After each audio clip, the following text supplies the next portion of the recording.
Hello, and welcome once again to the archives. Today, mostly because I feel still a little guilty for missing the week that I did, I decided to go all out and just give a bunch of videos, including an archives episode.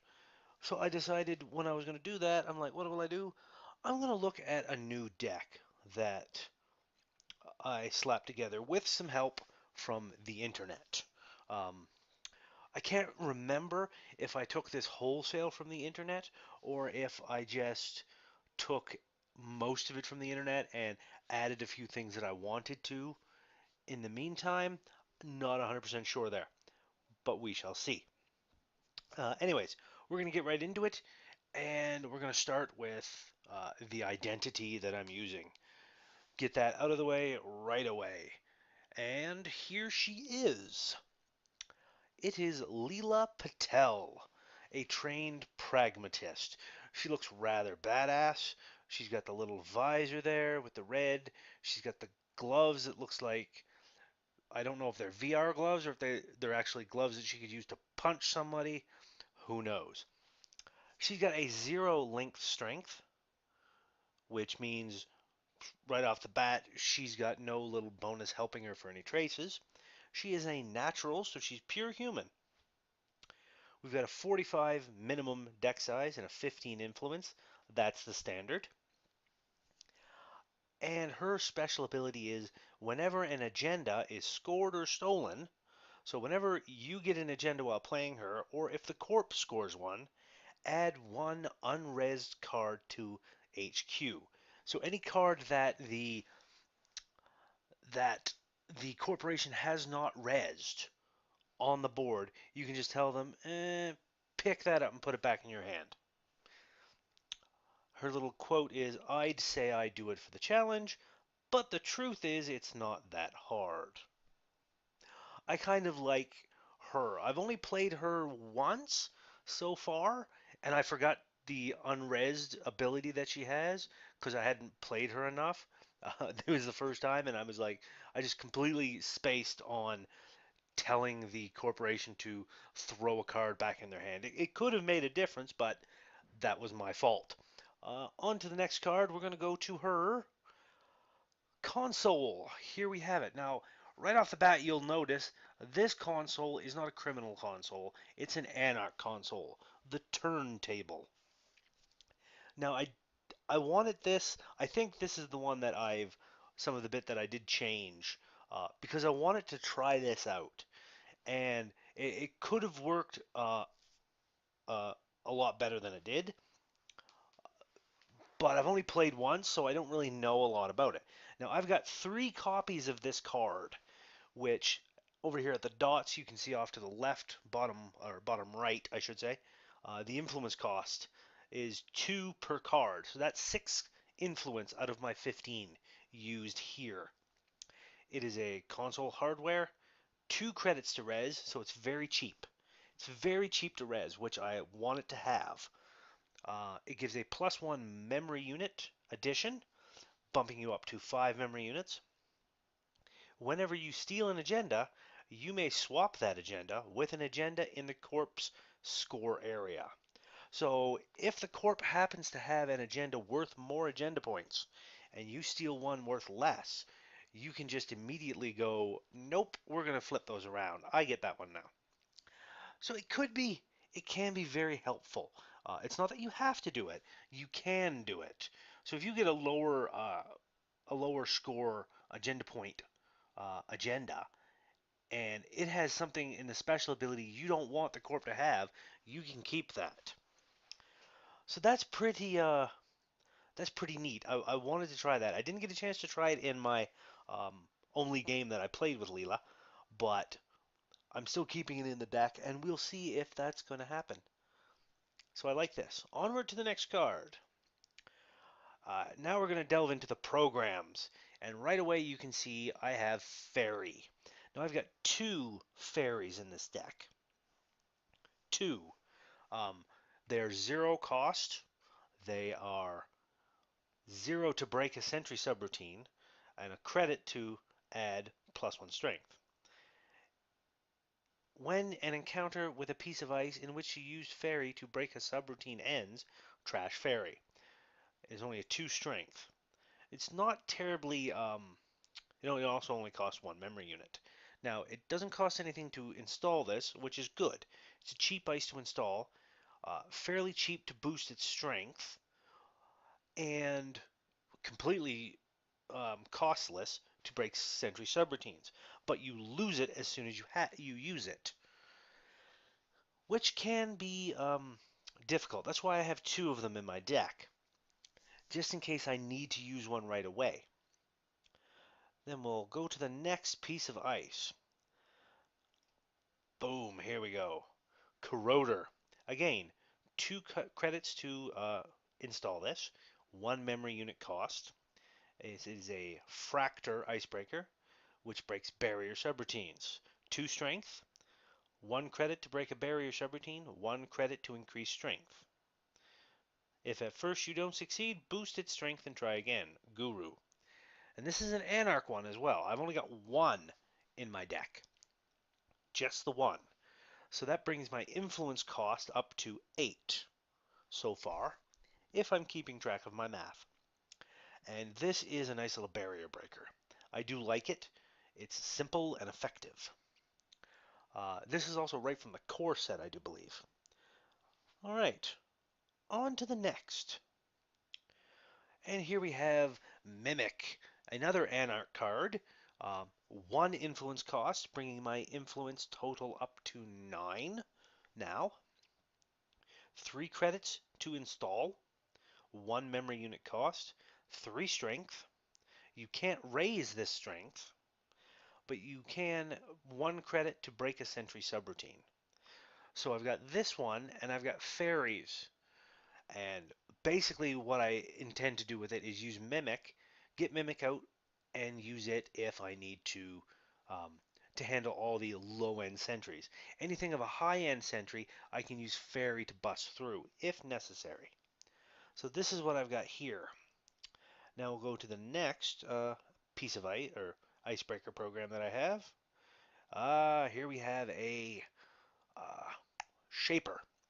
Zool, I believe it is. ZU.13. I believe it's Zool, the Keymaster.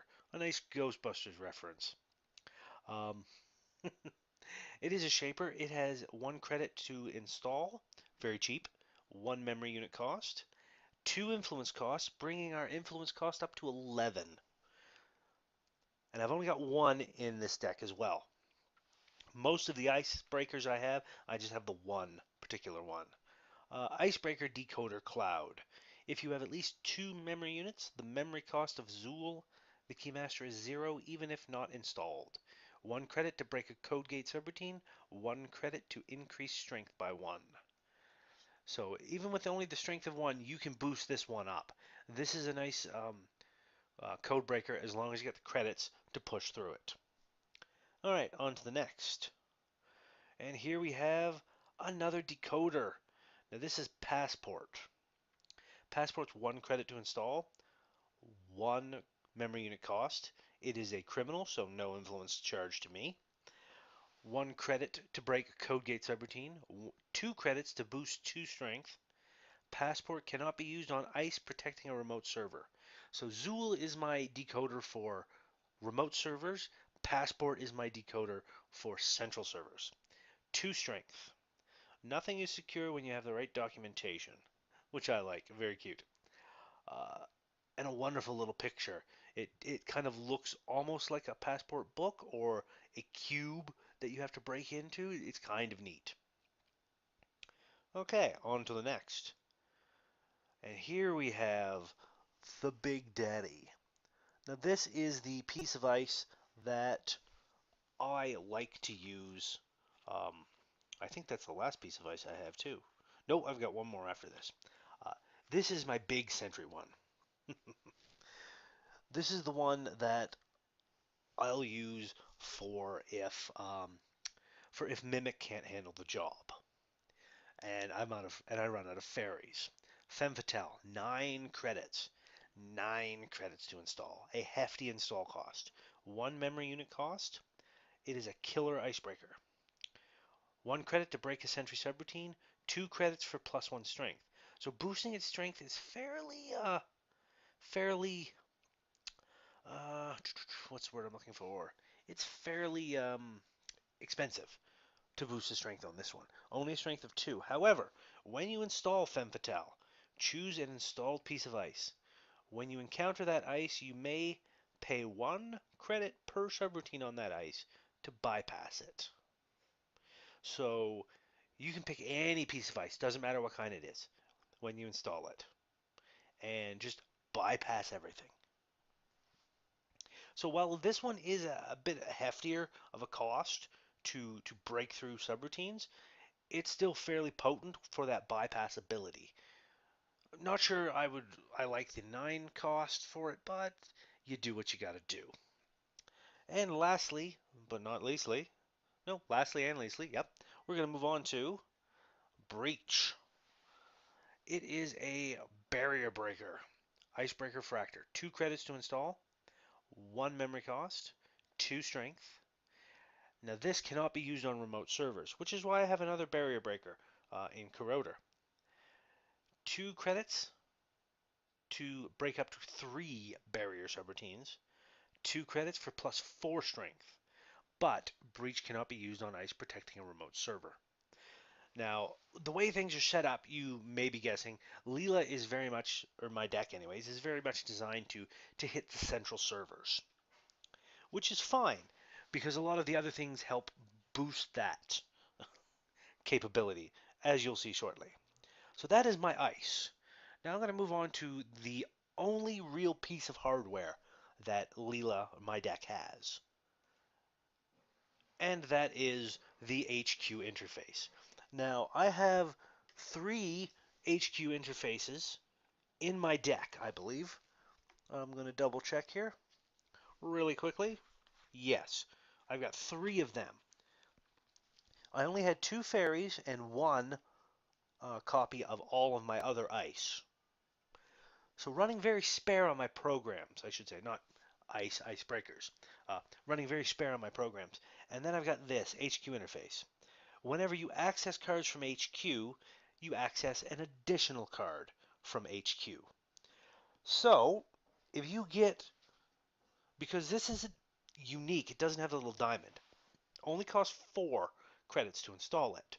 Um, if you get 3 of those installed in your hardware, 3 HQ interfaces, if you access a card from HQ, you are accessing 3 additional cards every time you do it. That's 4 cards from HQ. That is dangerous. So you're going to make them want to beef up their HQ, which is fine. But it says whenever you access, and that is important. That is very important for what will come later. So now let's jump on to the next bit. Now we're going to go to um, some of these will be resources, some of them won't be. Um, I don't really, I haven't really got these divided up into, resources and events and so on. This is my economy cards. These are what I use to get my money. And the first one we have here is daily casts. 3 credits to install it. It's a resource. You place 8 credits from the bank on daily casts when it's installed. When there are no credits left on daily casts, trash it. You take 2 credits from daily casts when your turn begins. And I believe that young lady up there in the picture is Smoke, who is a runner that hasn't been introduced, but I think she might be coming soon. We say cyber terrorist, they hear underground celebrity. Michael Muhammad, professional expert. Now this is 3 credits to get you 8 credits over 4 turns. Not bad. Not bad at all. So I kind of like the daily casts. It's a nice little drib drab of economy here and there. It's not my favorite economy card though. On to the next economy card. Ah yes. Sure Gamble. Now this one is you see it's got the lady there. She's got the very obvious ring in the center, lower center of the image, holding a handful of cards, looking very enigmatic and whatnot. It is 5 credits to play this event, and it gains you 9 credits. So basically, if you have 5 credits and you play it, you just take 4 because you get your 5 back that you've spent. Um, it is This one is from the core set, and it's pretty much a staple of almost every runner deck out there. It's very easy to like build up your money, a nice stack of money using it. Lady Luck took the form of a hi-fi quantum manipulation ring that she wore on her middle finger. I like the middle finger and the quantum manipulation ring. That could happen. That's bizarre. It gives a very almost esoteric feel to the Android universe, which I do like. And those last two cards were no influence cost. They were neutral cards. And here we have. Wait, I almost forgot. Yes, daily casts and Sure Gamble. I have 3 copies of each in my deck. Uh, and lastly, we have a Lucky Find. Not lastly, but the next Lucky Find. Yes, it is a 3 credit cost to install or to play it. It's a double event, so it costs an additional click, 2 clicks and 3 credits, but it gets you 9 credits. So, like Sure Gamble, it nets you that 9 credits, and it still kind of costs you 5 to play it. But whereas Sure Gamble costs you 1 click and 5 credits, this one only costs you 3 credits but 2 clicks. Still, it can be decent. I've got 2 copies of that. The influence cost on those two is 14? No, is 4. 2 and 2. And I've had 11, so that brings my influence cost up to 15, which is good. Which is very, very good. And I think that's, yeah. So yes, that is my influence all spent for 2 of these. Uh, Data hunters always paid top dollar for old drives. The more useless the data, the higher the payout. So you see the stack of cash for the little weird looking drive thing. Uh, Pretty neat. I kind of like it. And I believe that is, well, that's not Leela. That might be somebody else. That might be Kate. I'm not sure. But I like this one for getting my money. However, my favorite economy card is the next one. Here we are, Katie Jones. Now, she has a little diamond, so you can only have one of her active at any time. Katie Jones is 2 to install. You cannot use Katie Jones more than once per turn. You spend a click and you place 3 credits from the bank on Katie Jones.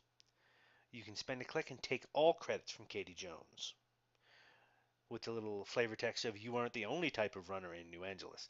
Now, this particular card I like. As long as you have no tags on you and the corporation can't trash your resources, Katie is safe. There are some cards they can use to trash resources, which sucks. But you got to risk it. It's all the risk reward. Now, me, what I usually like to do is you spend a click, you place 3 credits on it 1 turn. The next turn, you spend a click, you place 3 more credits on. The next turn, you spend a click, place 3 more on, and then the fourth turn, I spend a click and take 9 off. So it's a slow build. The longer you build her, the more money piles up on her, and then you get that big lump sum all at once. Now you could just do it, spend a click, put 3 credits on, the next turn, spend a click, take 3 off, and have that slow drib drab over turns, which is a little safer, because if they trash it, you're only ever going to lose 3 credits if it's on there. But I kind of like that big lump sum. I usually don't let it go beyond 9 though.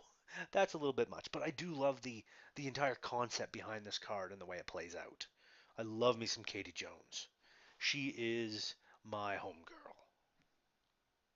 All right, so now we'll move on to the next. Now this is going to be a mishmash. Oh yes, Katie Jones. I almost forgot. Lucky Find. I told her I've got two. Katie Jones. I have two in this deck. So if I lose one of her, I can get her back. I just hope I don't lose her twice. Now the next bits of cards we're going to have are some uh, event cards. I think they're mostly events. Just checking. Yeah, most of them are events, except the last two that I'll be showing you, which are resources. Um, and these are events that do things. Most of them are like run events and whatnot, but they can do other things. So let's get on with it. The first one we have here is Dirty Laundry. It is an event run, costs 2 credits to play. So you 2 credits and you play that, and it says make a run. After the run is completed, gain 5 credits if it was successful. So this is the thing you want to throw at to get some money on the fly if you haven't got a resource card kicking around and you want to make a little cash, which is pretty handy. And I'm pretty sure that young lady there is Andromeda. Um, the data was better than she could have ever imagined. This Santiago fellow really knew what he was doing. She began to imagine the havoc she could wreak at the upcoming charity dinner. Dirty laundry. I kind of like this one for getting that 5 credits on the fly and possibly nabbing an agenda at the same time. It is nice. I have 3 copies of this card in my deck. Next, we have Account Siphon. Now, I've been on the receiving end of this card. Um, I didn't get to play it too much when I played Leela. It was a bit of a short game. I have 3 copies of Account Siphon. It costs 0 credits to play. And it says here, make a run on HQ. If successful, instead of accessing cards, you may force the Corp to lose up to 5 credits. Then you gain 2 credits for each credit lost and take 2 tags. Now, this is the kind of thing I would only do at the beginning of my turn. Mostly because there's not a lot of stuff that I can easily get rid of tags, so that's going to cost me clicks and credits. But it can be worth it to get the to keep the court from having money. And it's only 0 credits to play, which is nice. So that is Account Siphon, 3 of those. Wonderful little evil card that the criminals have. And I love the picture that they have here. They've got trace level 35%. It's like transfer in progress from Jinteki Corp. We're taking all their money, which is pretty neat. Poor Jinteki. All right, we'll go on to the next one. Now we have Special Order. Now this one, these cards are very important. I've got all 3 of them in my deck. Um, it is 1 credit to play Special Order. Search your stack for an icebreaker, reveal it, and add it to your grip. Shuffle your stack. Feverishly tracking its frustratingly slow progress across the Pacific, the package finally shows up hours later. And that is one of the, I believe that's Tenma, one of the Tenma line clones. Now, he is also a runner in his own right. He is a free clone, which is pretty cool. But I don't believe he's one of the free ones in this picture. So here you go. Thumbprint here. Here's your package, sir. Now, I've got 3 of them because if need be, if I'm not drawing my icebreakers early on, and I get one of these, I can find whatever icebreaker I want, show it, and then I'm going to be installing it next turn, and things will be going good. So I kind of like those. Next, we have another run event, Legwork. 2 credits to install. Make a run on HQ. If successful, access 2 additional cards from HQ. I work by referral only with an upfront fee. The fee is reasonable if you value results. Silhouette. I believe that's Silhouette in here. I could be mistaken. I don't think I am, but I believe that's her. Now I've got 3 of these in my hand. Now, these can be quite fun to play, especially if you've got an HQ interface or all three HQ interfaces up and running. Now, as I mentioned, HQ interface allows you to access an additional card from HQ. And if that happens, even if you've only got one up, and you play one of these. So let's say you've got one HQ interface up. You access one card from HQ. HQ interface allows you to access another card. And with this run event, you get to make two more cards. So if they've got five cards in their hand at that time, you're accessing four of them. So if they've got an agenda, they are going to be, yeah, pretty cool. I like that. That's why I have three. Leela is very much designed to run against the hand, run against the deck, and run against archives. I should have known that. That's the name of my show. All right, let's move on to the next one. And here we have Drive By. Now I've only got two of this in my deck. It is a double event. As an additional cost, you play an extra click. So it's 2 clicks to spend it, to play this, 0 credits to play it. Expose one card installed in a remote server. Uh, so that's an asset or an upgrade or possibly an agenda. So I expose a card installed in the remote server. I trash it at no cost if it's an asset or an upgrade. So if it's an agenda, I'm fine because I'm not accessing it, I'm only exposing it. It doesn't trigger any access events. So I'm like, show me what that card is. Oh, trash it. Which can be handy to have if you want to find out um, if a server has an agenda in it. All right, on to the next. Here we have Inside Job, another one from the core set. Has the weird looking dude looking all evil with the glowy things on his head and the cord stuck in the back of it. 2 credits to play. It is a run event. You make a run and bypass the first piece of ice encountered. So you just don't even touch it. If it's rezzed or not rezzed, doesn't matter. You just blow right by it.